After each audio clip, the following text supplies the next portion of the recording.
বিসমিল্লাহির রহমানির রহিম। আল্লাহর নাম নিয়ে শুরু করলাম। আসসালামু আলাইকুম।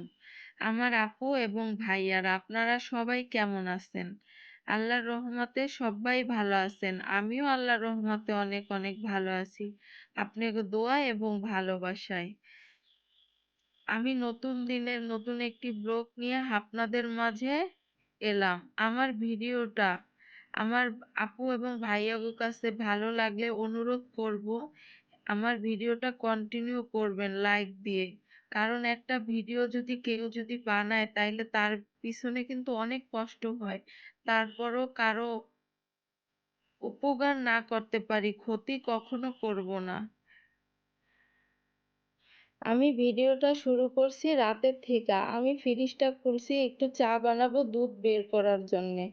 তাই দুধটা বের করে যাইয়া দেখি কি সব দুধগুলা ফ্রিজের বরফের সাথে লেগে গেছে আর খুলতেছে না। পরে কি করব, আমি ফ্রিজটারে বন্ধ করে রাখছি। আর যেই দুধগুলো ছিল ওগুলো দিয়েই আমি চা বানিয়ে নিছি। তারপরে রাত্রে আর দুধ আমি জালও দেই না আর ফ্রিজও আমি খুলি নাই।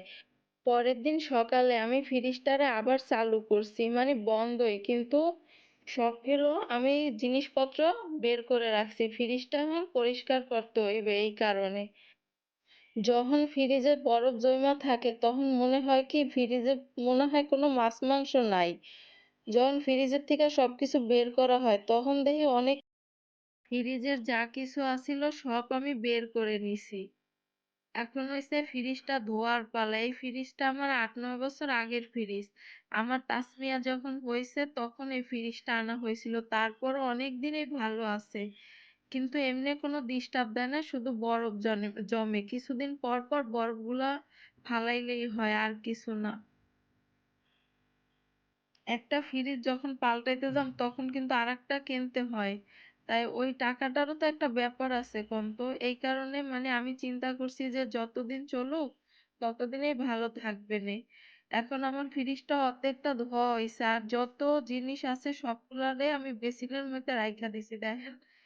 কারণ এগুলা গুছানোর পরে আমার আবার দুপুরে রান্না করা লাগবে। তাই। তারপর আর দুপুরের আর বেশি কিছু আমি রানতারি নাই ফ্রিজটারে ধুইয়া। এখন একটু বরফ হওয়ার জন্য অপেক্ষা করতেছি। বরফ একটু হইয়া গেছে, এখন যেই জায়গার জিনিস ওই জায়গায় আমি সুন্দর করে রাইখা দিম। আমি আবার যেটা ওই যে বড় ফ্রিজ রুমে যেটা আছে ওইটার মধ্যে যত কিছু আছে ফ্রোজেন করা জিনিস, যেমন কাঁচামরিচ, টমেটো, যেগুলো আমার প্রতি বছর রাখি আমি ওই জিনিসগুলাই রাখি ওই ফ্রিজটার মধ্যে বাটিতে করে। আর এটার মধ্যে শুধু মাছ আর মাংস থাকে আর এই যে টুকটাক জিনিস থাকে। এই দুধ আনলে দুধ থাকে, মানে ওই যে ওই ২টা বোতল ৩টা বোতল যে দেখতেছেন ওগুলার মধ্যে হইছে ২টার মধ্যে রস আর একটার মধ্যে হইছে ভিরমিটার মতো রস একদম কালার করা, ওইটা হইছে আমাদের বাড়ির দেশের রস। আর আরেকটা বোতলের মধ্যে আছে হইছে তালের রস। মানে এগুলা রাইখা দেই যখন যেরকম দরকার হয় ওরকমই আমি আমার মাইয়ারে বা পোলারে দুইজনকেই বড়া পিঠা বানায় দেই, যেটা দরকার হয় ওইটাই বের করে করি। আর এই জায়গায় কিছু ফ্রোজেন করা জিনিস ছিল বড় ফ্রিজে, তাই চিন্তা করলাম বড় ফ্রিজটা পুরাটা জ্যাম হয়ে আছে, তাই ছোটটা যেহেতু ধুইছি ওইটার মধ্যেই সব রাখি। তাই যেই ভাবা সেই কাজ বোঝেন। পরে আমি এই ফ্রিজটার মধ্যেই সব আইনা রাইখা দিতাছি। ফ্রিজ কন যে কোনো কিছু কন যদি সুন্দর করে পরিষ্কার করা হয় তাইলে কত সুন্দর লাগে কন তো। আর যদি নোংরা করে রাখি তাইলে মনে হয় কি মনে হয় আমি কত নোংরা যেন, মানে কত অপরিষ্কার এরকম লাগে।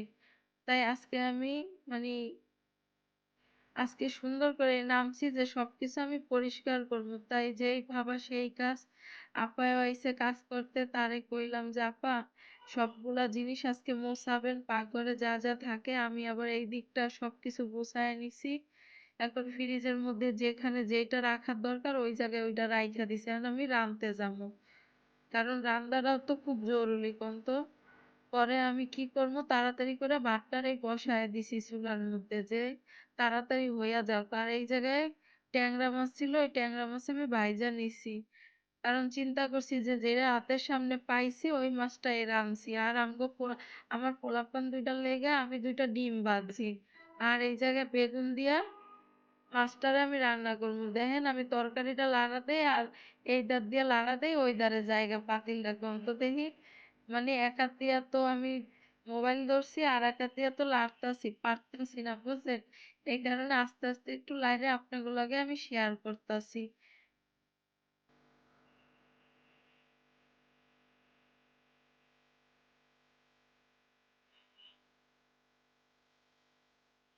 আমি কিছু পেজ ছিল যে মানে দেই নাই অতটুকু রাইখা দিছিলাম ভাজার লেগা পরে আমি চিন্তা করলাম এই পেজটুকু আমি কি করব। পরে আমি উপরে দিয়া দিছি। এখন আমি ২টা টমেটো কাইটা দিয়া দিছি তরকারির মধ্যে তারপর আর একটু কষাই আমি ঝোলের পানি অ্যাড কইরা দিছি।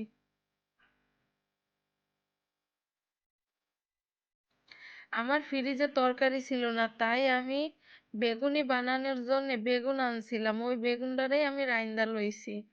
পরে চিন্তা করি ফ্রিজে যা আছে ওইটাই রান্না করবো আর একটু ডাল রান্না করবো আর কিছু রান্না করবো না। আর আমার পোলাপান দুইটারে ২টা ডিম ভাইজা দিম। এই আজকের দুপুরের খাবার আনবো। আমার ভাতটাও হইয়া গেছে।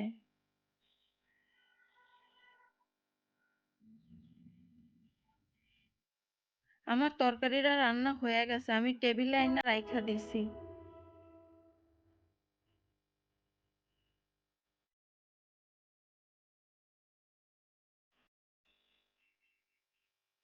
এখন আমি আরেকটা পাতিলে একটু ডাল বসায় দিছি আর আরেকটা কড়াইতে আমি ডিম ভাইজা নিমু।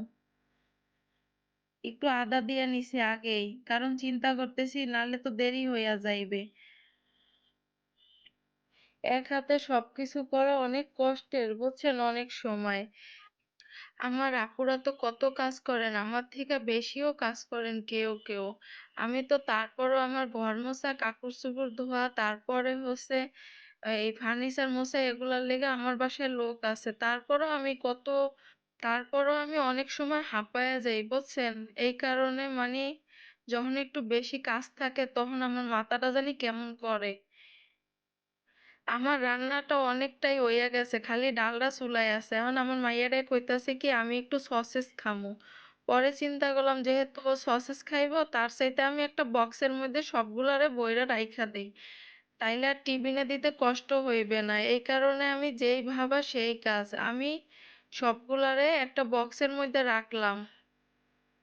আর পুরানো কথাগুলো আমার আপুগো মনে করিয়ে দিতে চাই যারা যারা আমার ভিডিওটা এই পর্যন্ত চলে আসছেন যদি একটা লাইক দিতে ভুলে গিয়ে থাকেন তাইলে একটা লাইক দিয়ে আমার ভিডিওটা দেখবেন অনুরোধ রইলো। আর আমার আপুদের একটা লাইকে আমার ভিডিওটা অনেক ভাইয়া আপুদের কাছে পৌঁছে যাবে। তার লেগেই আমি অনুরোধ করছি আর আমার ভিডিওর কোনো অংশে যদি আপনাদের কাছে ভালো লাগে তাইলে আমার চ্যানেলের পাশে থাকবেন আমাকে সাপোর্ট করবেন সাবস্ক্রাইব করবেন আমিও আপনাদের পাশে থাকবো ইনশাল্লাহ সব সময়। এখন আমার ডালটা হয়ে গেছে আমি ডালটা বাগার দিয়েও নিছি। আর আমি এই বিছনাটারে এখন গুছাইয়া নিমু। আমি আরেকদিন আরেকটা কম্বল উঠাইয়া রাখছিলাম কারণ শীত তো চইলেই গেছে।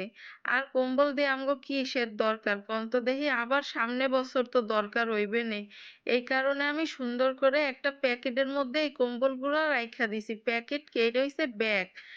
আমি বুঝছেন সব কথায় ভুলবশত কইয়া হালাই আপনারা কিছু মনে কইরেন না। আর আমার ভিডিওটা এই পর্যন্ত যেই আপু ভাইয়ারা দেখছেন তাদেরকে জানাই অসংখ্য অসংখ্য ধন্যবাদ। আর পরবর্তী একটা ভিডিও দেখার আমন্ত্রণ জানিয়ে সবার কাছ থেকে আমি বিদায় নিচ্ছি। সবাই ভালো থাকবেন সুস্থ থাকবেন আমাদের জন্য দোয়া করবেন আমিও আপনাগুলোকেও অনেক দোয়া করি। আল্লাহ হাফেজ আসসালামু আলাইকুম।